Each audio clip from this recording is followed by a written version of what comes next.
विशुद्धोऽसि समं तत्त्वं विदेहम् अजम् अव्ययं बिभ्रमं कथम आत्मार्थे विभ्रांतोहम कथम पुनः।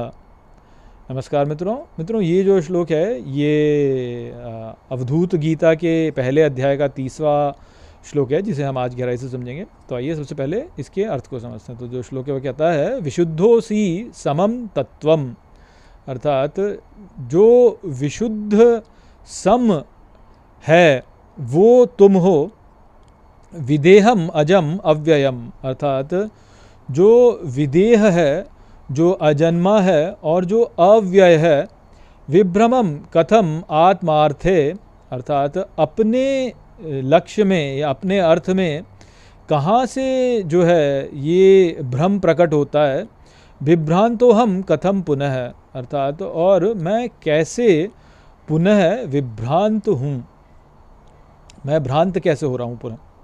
तो यहाँ पे जो है दत्तात्रेय जी महाराज कहते हैं कि जो तत्व है वह विशुद्ध है, वह सम है, वह विदेह है, वह अर्थात देह रहित है, उसमें वो देह से संबंधित नहीं है, वह अजन्मा है और वह नष्ट न होने वाला है, सदा जो है वह एक ही रूप में रहने वाला है। तो जब इस प्रकार से है तो जो भ्रम है वह कैसे हो सकता है अपने बारे में, कि भाई हम अपने को लेकर के जो है हमारे भीतर जो है भ्रम कैसे हो सकता है। और मैं फिर से ये कहता हूँ कि मैं जो है भ्रांत हो कैसे सकता हूँ, मैं भ्रांत हो ही नहीं सकता वास्तव में। तो यहाँ पे जो है बात जो समझने वाली है हमारे लिए वो ये है कि यदि हम अपने तत्व को जान लें, यदि हम अपने स्वरूप को जान लें, तो हम जानेंगे कि जो ये भ्रम है या जो भ्रांति है ये वास्तव में है ही नहीं। ये जो है ये तो केवल एक छलावा है वास्तव में, क्योंकि जो हमारा स्वरूप है वह तो विशुद्ध है, जो अर्थात शुद्ध का ही प्रकटीकरण है, वह देह से रहित है, वह अजन्मा है और वह अव्यय है। तो जो शुद्ध तत्व है वह ही नीचे प्रकट हुआ है, वह ही नीचे आया है, वह ही है जो कि जो है आप कह सकते हैं कि एनर्जी दे रहा है हमको, और जो अशुद्ध है उसको जो है वह अस्तित्व प्रदान कर रहा है। तो जो अस्तित्व है, जिसका अस्तित्व नहीं है, उसको अस्तित्व देने वाला जो तत्व है वह हम है वास्तव में। ठीक है। तो जैसे ये जगत है ये हमको प्रकट होता है कि अच्छा ये तो है, किसी से पूछो कि भाई हाँ द वर्ल्ड एग्जिस्ट और नॉट, क्या ये संसार का अस्तित्व है कि नहीं, तो हम बोलेंगे हाँ है जी अस्तित्व, देखो ना सामने दिख रहा है सब कुछ, ये तो है, ये संसार का अस्तित्व है।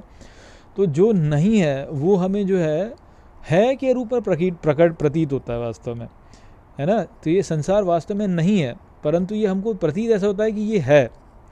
तो ये हमको ऐसा प्रतीत होता है कि ये है, क्यों प्रतीत होता है, क्योंकि इसको जो सत्ता प्रदान करता है वो जो है वह इसको सत्ता दे रहा है। इस कारण से यदि जो इसको सत्ता प्रदान करता है वो इसको सत्ता न दे तो ये रहेगा नहीं, ये इसका लोप हो जाएगा। जैसे आप जब मरुस्थल में जाते हैं तो मरुस्थल में आपको जल की एक मृग मरीचिका दिखाई देती है, तो वो हमको दिखती है तो हम उसको मानते हैं कि अच्छा ये है वास्तव में, लेकिन वो हमको दिखती है और हम उसको यदि मानते हैं कि वो है तो उसका अस्तित्व हो जाता है। फिर हम जाते हैं उसके पीछे कि अच्छा है मिले इसमें कुछ, मिले इसमें कुछ, पर हम चलते जाते हैं मिलता कुछ है नहीं। तो फिर व्यक्ति जानता है कि अच्छा ये तो है ही नहीं, तो फिर वो दिखे भी यदि तो भी हम बोलते हैं कि ये तो बस दिख रहा है, ये है नहीं वास्तव में।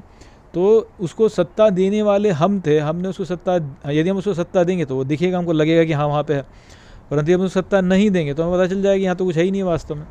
तो ठीक इसी प्रकार से ये जो जगत है ये हमको सच जैसा प्रतीत होता है, परंतु ये वास्तव में सच है नहीं। जैसे छोटे बच्चे होते हैं जब वो प्रिटेंड खेलते हैं तो उस समय पे वो बोलते हैं कि अच्छा मैं तो टीचर हूँ और तू स्टूडेंट है और चल मैं जो है तुझे मैं टीचर करके मैं ऐसे कर रहा हूँ। या छोटा बच्चा छोटी छोटी गाड़ियों के साथ में जो है ऐसे कल्पना करता है कि मैं गाड़ी चला रहा हूँ और मैंने गाड़ी इधर चलाई और उधर चलाई। या छोटे खिलौने की पिस्तौल लेकर के लड़ाई करते हैं और युद्ध लड़ रहे होते हैं, बड़े बड़े युद्ध लड़े जाते हैं भाई।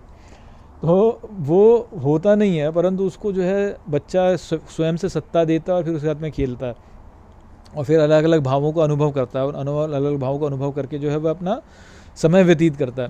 तो ठीक इसी प्रकार से जो हमारा तत्व जो है, जो हम हैं वास्तव में, वो सम तत्व है, समता है। वह देह से रहित, अजन्मा, अव्यय, सत्ता मात्र है, वह सम है वास्तव में और वो शुद्ध है। परंतु वो शुद्ध जो है वो स्वयं नीचे गिरता है, विशुद्ध होता है, नीचे गिरता है। वी अर्थात नीचे आना या प्रकट होना, तो वो शुद्ध तत्व नीचे आता है, विशुद्ध रूप से प्रकट होता है और यहाँ पे जो भी कुछ करना है वो करता है।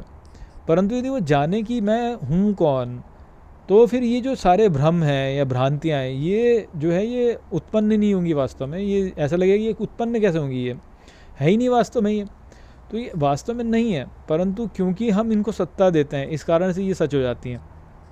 और जब ये सच हो जाती हैं तो फिर हमें नचाती हैं खूब खूब नचाती हैं हमको, इधर करो उधर देखो चारों ओर, आप बाहर निकलो, घर से बाहर निकलो, सारे लोग स्पीड से ड्राइव करते हुए जाएंगे, इधर से उधर जल्दी पहुंचना है, इधर जल्दी पहुंचना, उधर जल्दी पहुंचना है, ये करना है वो करना है।